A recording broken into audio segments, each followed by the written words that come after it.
Apologies if my voice sounds a bit weird, I've had a throat thing going on, but otherwise fine. Dead Space 2 is a 2011 third-person survival horror video game developed by the unfortunately now defunct Visceral Games and published by the unfortunately still kicking Electronic Arts. It was a BAFTA nominee for its audio, and DICE Award nominee for Action Game of the Year, which is an odd thing to say out of context for a horror game, but it's Dead Space, so I wouldn't really call it a surprise. Before any awards, though, was the advertising, and man, of all the advertising that EA has ever put out, this is definitely advertising. I think it'll make a person become insane. This game is an atrocity. It's revolting. It's violent. It's everything you love in a game. And your mom's gonna hate it. Why would they even make something like this?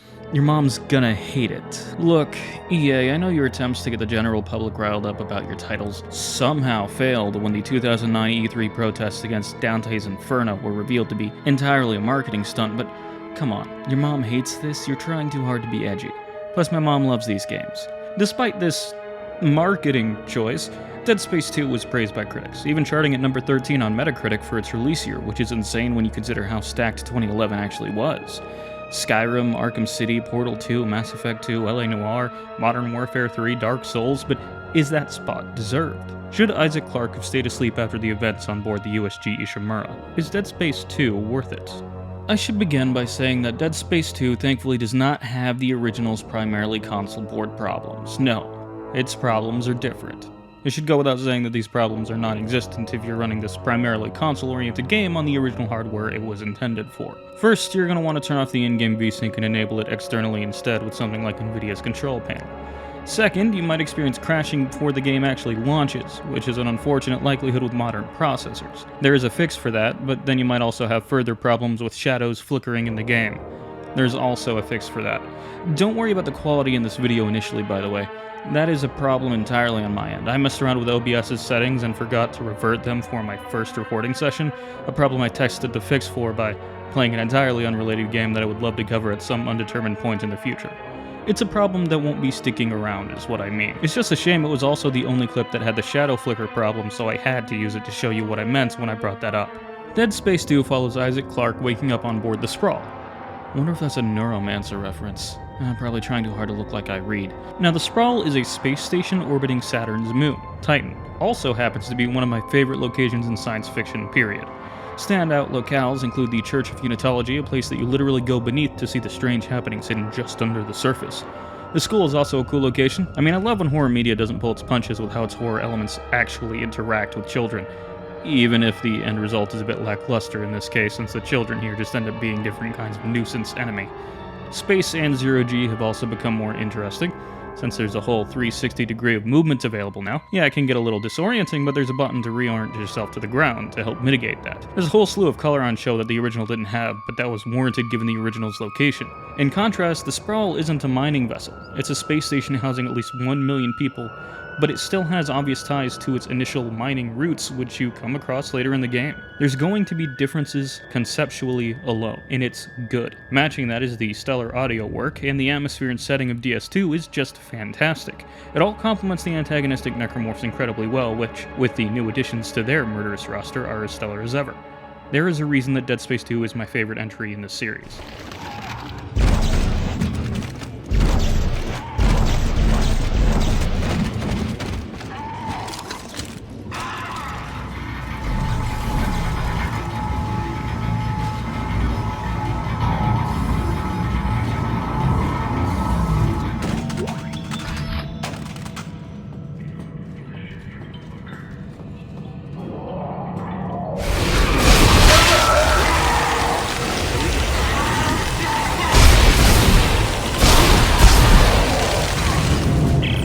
This is Sorensen to any remaining CEC personnel. Track towards Ellie Langford Bridge. Whoever's furthest ahead is clear to path, but it's moving off fast. You gotta go, Locke. More's coming. Don't think, just move.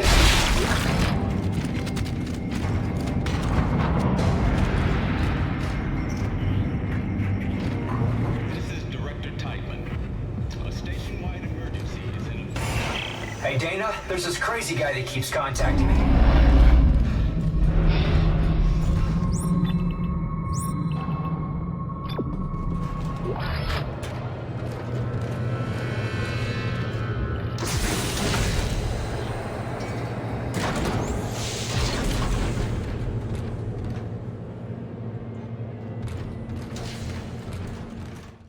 Waking up on board the Sprawl seems to mean a 50-50 shot of either talking to a strange doctor figure about the marker with Nicole glowing away, or awakening to some stranger as he immediately gets bodied by one of those bat-winged infectors. And doing the only thing we can do, run, that's a look at how the Sprawl is doing. Not great. Unlike the Ishimura, wherein we explored the mining vessel in the aftermath of its necromorph outbreak, here that outbreak is happening in real time. Doesn't make too much of a difference though, everything still wants us dead. It's interesting to see how actually ineffective guns truly are, further cementing the idea of aim for the limbs that Dead Space hammered away at. They'll do that here, again. We end up hearing about this other totally mentally okay guy named Nolan Strauss, a scientist and character carryover from Dead Space Aftermath. Seems Isaac was not the only one with these entirely above-board interviews.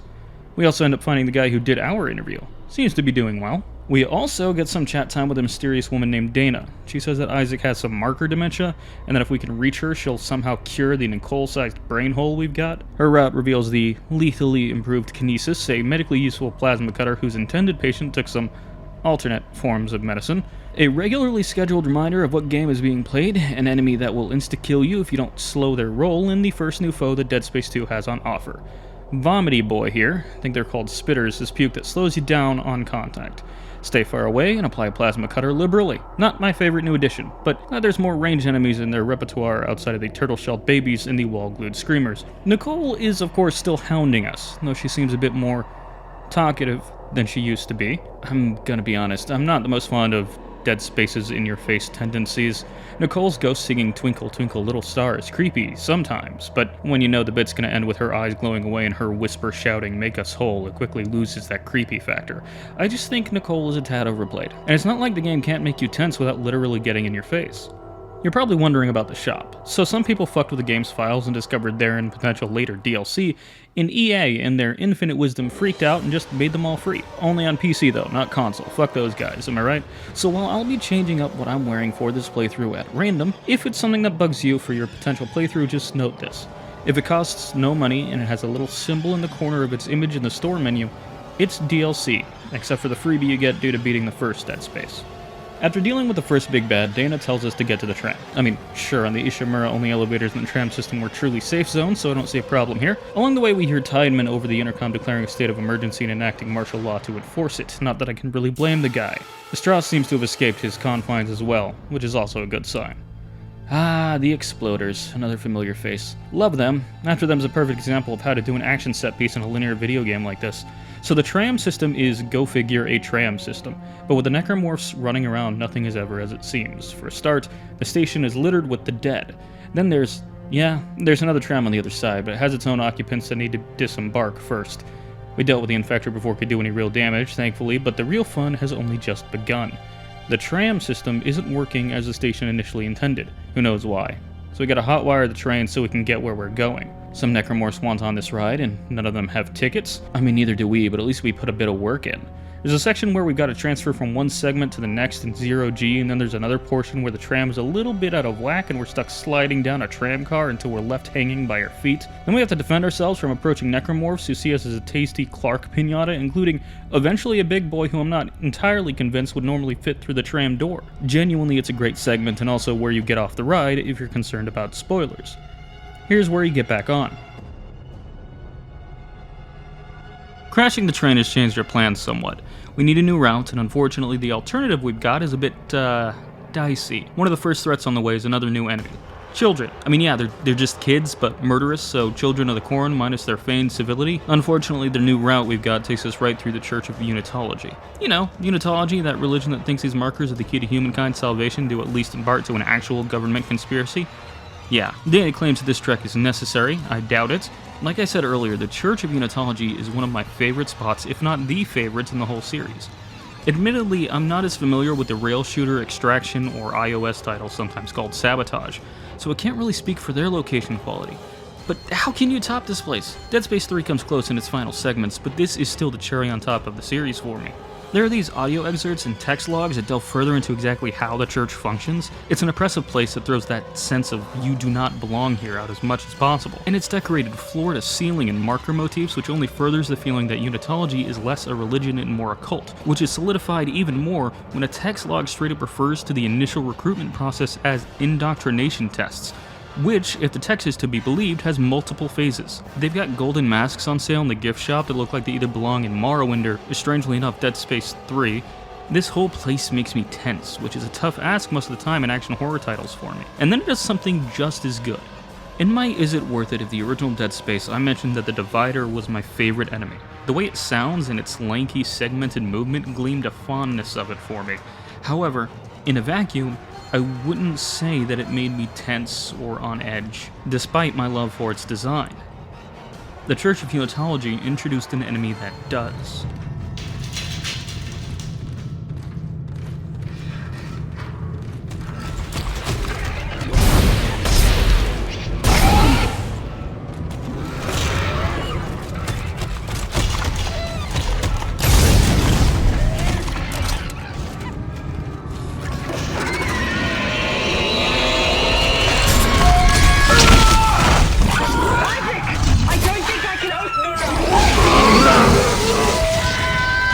These guys are called stalkers, and they live up to the name. They're stalking, they're fast, and the noises and very clear opportunism they adhere to all work in tandem to dethrone the Divider and cause them to become my new favorite enemy to deal with.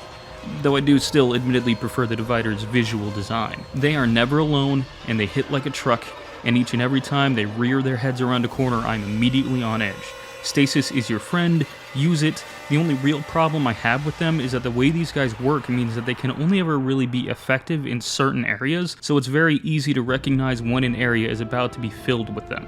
Past them is the funerary wing, and the showy facade of Unitology is stripped away. Bodies are stored in this freezer, a very utilitarian look as compared to the extravagant designs above. It seems the flashiness that the church is known for was relegated to the room meant for funeral services, and everything past that is meant only for those in the know. There's a bit more in the church, but hey, I won't spoil everything here, just most things. Turns out that regardless of the route that got us to Dana, it would have had to go through the Church of Unitology at some point anyway. Dana! You're a unitologist. Of course you are. Why did I trust you? Well, you didn't have a choice, Isaac. I told you there was a cure and you came running. Why are you doing this? Why can't everyone just leave me alone, huh? You're a dangerous secret, Isaac. EarthGov won't leave you alone because they're afraid you'll destroy their marker. After all, you did build it. What are you talking about? Well, that's why we brought you here. To build markers for us. To spread glorious convergence to the entire galaxy. You people are unbelievable! Just give me the fucking cure and let me go. No, we don't want to cure you, Isaac. We need that precious little head of yours just the way it is. I don't know why Isaac didn't immediately think that Dana's claims of a cure weren't a false promise, but her response almost makes it seem like she might have one and just doesn't want to use it.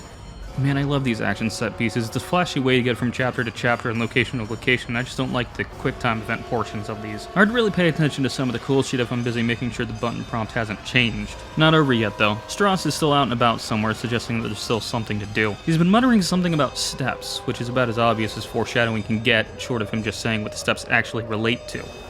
Huh, I wonder what's supposed to be here.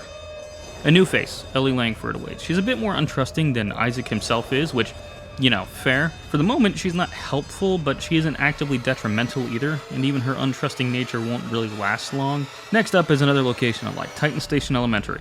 This one is more for the idea of how necromorphs deal with kids, which I'm not going to think about what that might say about me as a person. Instead, look at how the necromorph sometimes deals with kids. Also this. With the station's life support cut off because Tideman is a super friendly guy, we've got to defend an elevator from the inside and do some cool zero-G shit to solve the whole existence on a space station requires life support problem. That's one problem solved, but as always, there's another one to take its place. Isaac! Ellie! Ellie! You alright? We just made it to the crossover tube when the beam hit. Isaac, those things are still heading towards the transport hub. They're wrecking everything in their path. Holy shit, they'll cut us off. Get to the hub! I'll meet you as soon as I can!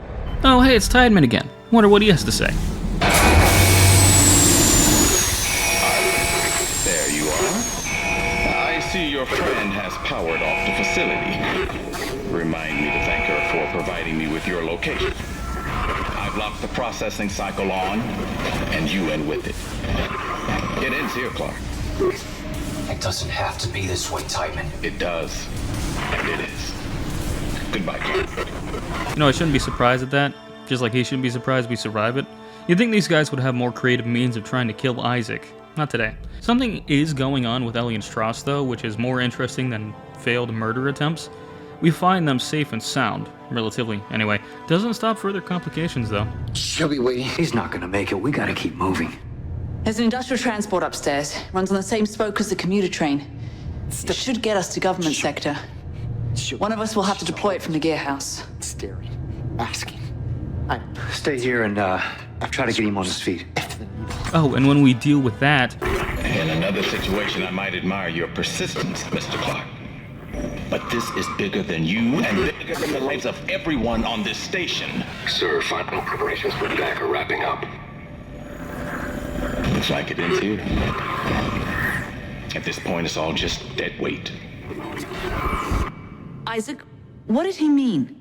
What did he mean when he said dead weight? He's using the solar beam. We gotta stop the transport now. Oh, shit.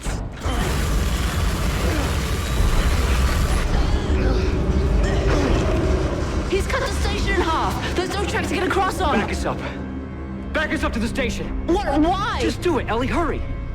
The Ishimura.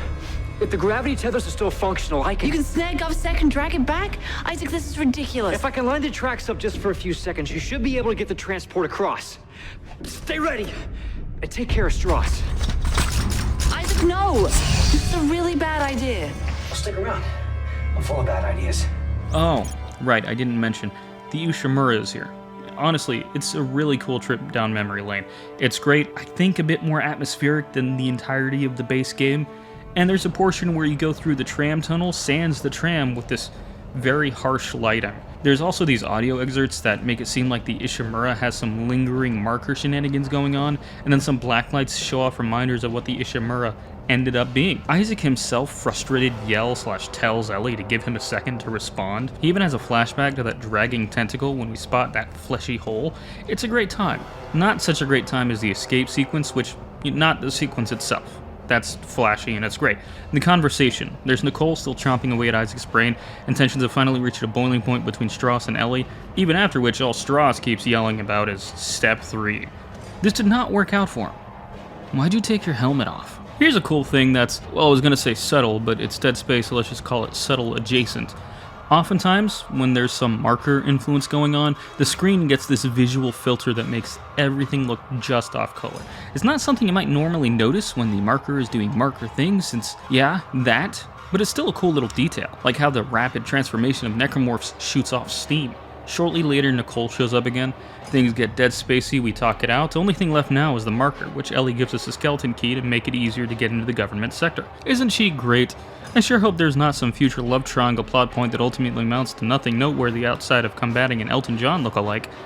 Let's get her off this hellhole.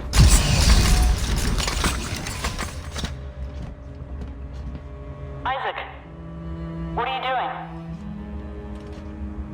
doing? Closing hatch. Oh.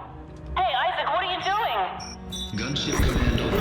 Confirmed. Isaac, what are you doing? Open the door right now! Emergency launch cycle initiated. No! Airlock sealed. No! No! Don't you dare! Don't you dare launch the ship! Isaac! It's your best chance, Ellie. You got life support, comms. Hey, you gotta be rescued. You bastard! I need you to be rescued. I couldn't save Nicole, but I can save you, Ellie. So, bye.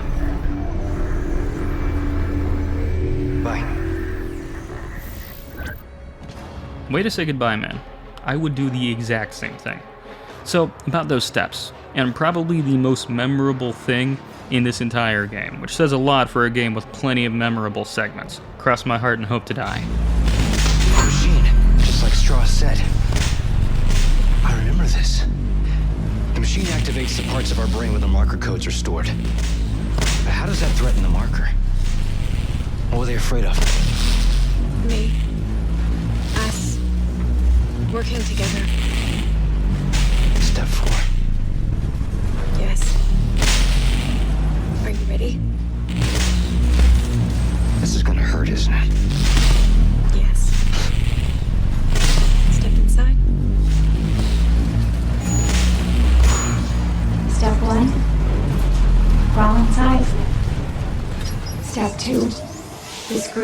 tight. All around. Cross my heart and hope to die. Stick a needle in your eye.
Follow the light, Isaac. I'll be waiting for you at the marker. What do I do?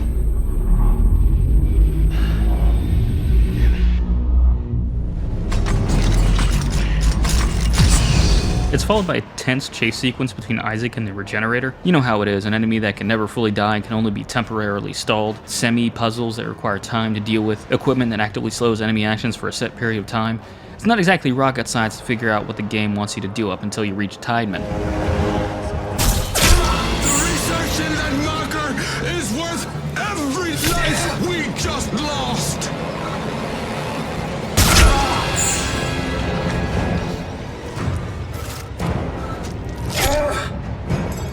I won't let you throw all this away!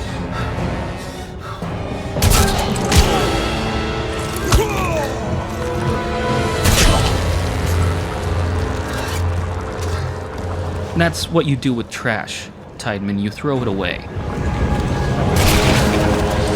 You know, I've wanted to say that line ever since I first played this game, but I've never really had the opportunity, and now that I've said it, I don't know if it was worth it, because I get the feeling somebody else already has. Now's the final boss, which is kind of disappointing. Shoot at a ghost marker after shooting at a ghost Nicole, and avoid the ghost kids who swarm you. It all ends with Ellie rescuing Isaac, and a callback to the original's final jump scare. All in all, Dead Space 2, as previously mentioned, is my favorite in the series. The sprawl is an inspired locale, and Isaac actually having a voice makes him more than just a vehicle for the story to happen. There's more to him than just Nicole now, though it should be said that Nicole and his guilt about her is still very much a driving motivation. The set pieces that the series is known for are also taken up a notch. Yes, there are definitely some transitional sections, but most of the ones that are purely transitional, simple movement from one location to another with nothing else going on, are often relegated to hidden loading screens more than anything else. Elevators and crawl spaces, though elevators aren't necessarily a guaranteed safe space anymore. The necromorphs are deadlier than ever, and the expansion of the lore of how markers function beyond the "it makes people go mad" motif anyone and everyone is already familiar with is cool, dipping a little bit into cosmic horror at one point. The audio, and especially the atmosphere it complements, is just mwah, it's great. Still, for as much as I've been orally filleting this game, it does have a couple problems. There are, of course, the performance issues, which, while easily fixable, are still annoying. The "there's a necromorph that pops up behind you" shtick was overdone. There's only so many times you can do that trick before it gets old, and it got old almost immediately. The misguided "your mom hates this" marketing campaign, just why? I'll grant that it was memorable, just been in my head ever since I saw the trailer. Difficulty balance unfortunately dips a bit on PC upon entering the first store on account of the free LC. You can just not grab them, but now you've got stuff clogging up the storefronts, and then if you want to get it all out of the way, each of those suits comes with a little song and dance to go with it. Some weapons are near godlike when fully equipped, like the flamethrower being more than lethal against almost anything, which is not something I experimented with the first time I played this. But given that requires upgrading in the first place, I can forgive that eventual potential gameplay imbalance. Most characters don't have the time to be fully fleshed out, which can make some character changes feel a bit sudden, looking at you, Ellie, and given the relatively small cast of characters you can interact with, it's more noticeable. Ultimately, I think, which should be in no way a surprise to anyone, Dead Space 2 is well worth it. It's genuinely one of my favorite horror games, though it can and likely will take a little bit of work on your part to get it running smoothly on a modern PC. I won't be doing an Is It Worth It for Dead Space 3 though. It just makes me depressed. But not in a super sad, I'm crying way, but in a, oh man, so much potential was wasted way. I'll be streaming it on here at some point since I want to lament the perceived failure of Visceral in a bit more of a long-form format and can't get enough of hearing myself talk. The first stream of which should be going on some hours after this goes live. For now though, I've got a train to catch, so I'll see you later. Story out.